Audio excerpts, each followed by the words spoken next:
So what attack is waiting for you and me when this month is over? There's lots of places in Quran Allah talks about what He's going to do and how He's going to mislead and misguide. But one particular place I wanted to highlight today is وَلَا أُضِلَّنَّهُمْ. He swore to Allah, I swear to you, I will absolutely mislead them.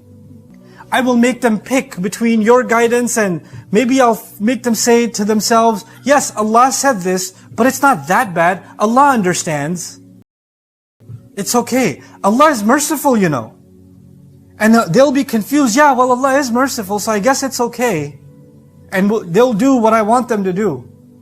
Or He'll come and tell you, you know, Allah is so angry at you, no matter how much you fast and pray, you're a lost cause. You know what? You're going to die and burn in hell anyway, might as well go out partying. By the way shaitan misleads me is not the way that he misleads you. He uses your experience, your feelings, your emotions, your temptations, your life, your friends, your circle. Like, you know how in sports, they study the opposing team and they watch previous matches and they say, oh, this is how their defense is, this is how their offense is. He studies you. They're doing surveillance of you. What is your day like? When do you wake up? When do you slip? When do you tend to make a mistake? Ah, this guy, okay, every day. Around 8 o'clock, this is what happens, I see. Okay, let's come at him at 7:45. Or he's starting to get into this good habit. She's starting to get into this good habit. She's starting to sleep a little early. Why don't we just kind of whisper, hey, there's a new show out on Netflix. And you're free right now. Just stay up a little longer. Isha a little later. So it's still nighttime, it's not Fajr yet. And then you pass out on the... No, I'll just close my eyes for a second. And I make wudu. I will make wudu. Next thing you know, it's dhuhr. And they're giving each other high fives. This is وَلَا أُضِلَّنَّهُمْ. But he doesn't stop there. He says, I will mislead them. But what's one of his most powerful attacks? How will it fill? How will it take the next step? وَلَا أُمَنِّيَنَّهُمْ. I will fill them with false hopes. I will give him so many lies that will make him feel or her feel better about themselves, and they'll start believing them. You're fine. Allah is not upset with you. You're okay. Everything's okay. Why are you making such a big deal out of this, man? Relax. Okay, it's just one prayer you missed. It's not like you're going to hell. Easy. Okay, yeah, fine. Maybe what I said was backbiting, but I mean, they deserved it. Allah knows how messed up they are too, you know. So, you start filling yourself with hope that the sin you commit, the sin I commit, whether it's the sin of our tongue or our eyes or our hands or whatever else, is not so bad. It's okay. He will fill you with false hopes as to what makes you happy. You'll start telling yourself lies. You'll tell yourself, if I don't have this, I can't be happy. And whatever that this is for you, that's your problem. I don't know, and I don't want to know. But whatever this is that you think will make you happy, He'll make sure it's something that you get to by disobeying Allah. Or that thing itself is haram. And you say, without this, how can I be happy?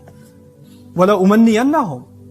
And you will keep, and He will fill you with those hopes, those wishes, those dreams, over and over again. You're obsessed with them. That's all you're thinking about, is what you desire, what you want to attain. And when someone's willing to do anything to get what they desire, that is when He attacks with His final attack. وَلَا آمُرَنَّهُمْ. Then I'll tell them what to do. I'll command them at that point. And He's no longer suggesting. You know, before it's waswasa, it's just a whisper. It's just to try to confuse you, try to fill you with hope. But once He's got you hypnotized, once He's got you on lockdown, now He doesn't have to ask you what to do. Now He doesn't have to suggest. Now He'll just tell you what to do and you'll do it. If you don't do this, you're not going to get what you want. Okay, fine, I'll do it. I don't care about anything else. I just want to do this and I don't care. The words I don't care will become very easy for you to say. It doesn't matter. I'm just going to do whatever. Whatever will become your word. Because now, nothing gets in the way of you and the umniyah He filled you in.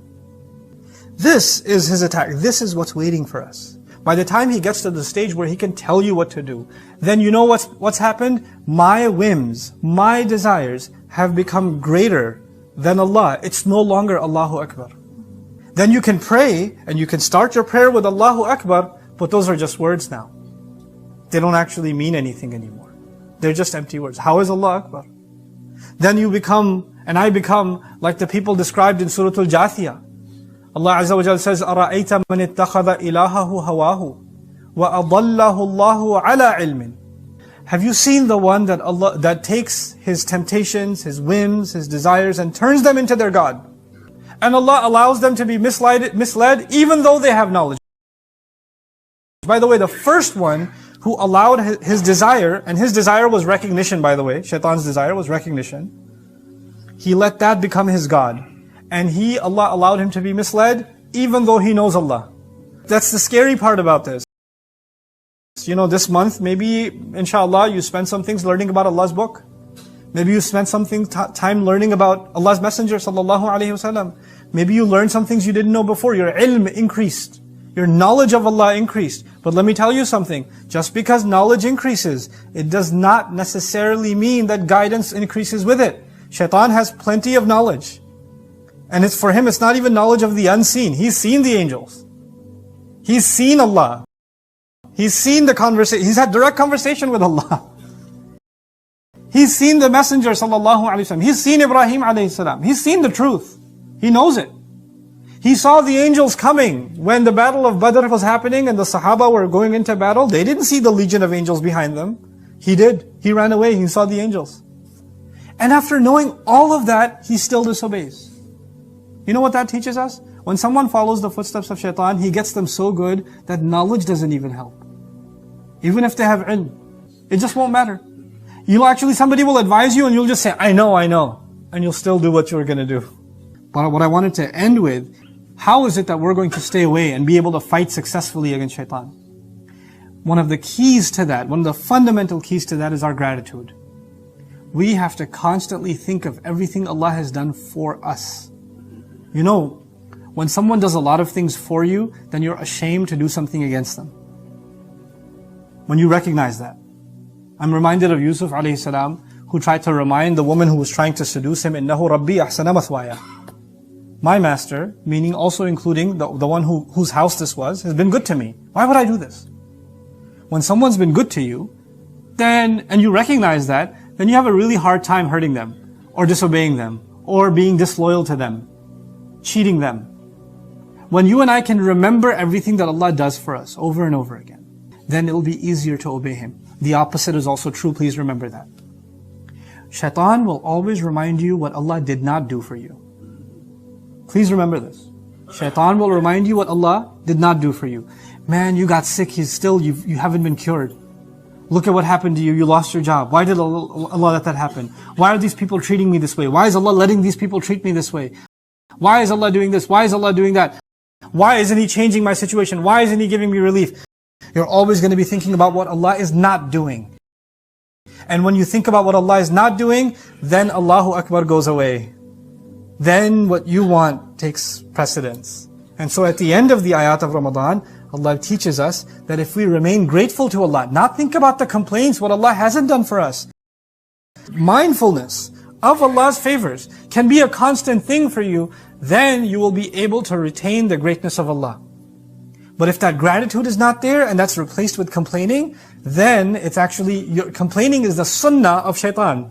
He complained, how come you let this one how come you give this one honor? I'm better.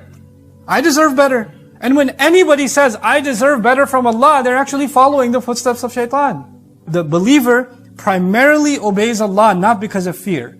The believer primarily obeys Allah because of gratitude.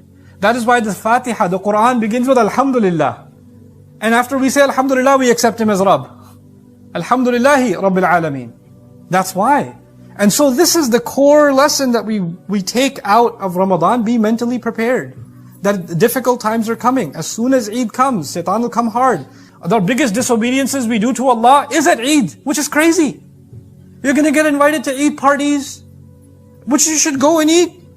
But then when you go there, people are sitting together and backbiting, and people are making fun of how these people are dressed, and look at their kids, they don't even behave properly, and this one and that one, and stories about the community. What are you doing? This is what you're celebrating? You're celebrating the coming together. The Quran brought us together, and now we're celebrating it by ripping each other to shreds? By forgetting about Allah? Man, I haven't watched a movie for like 30 days. What's out on Eid Day?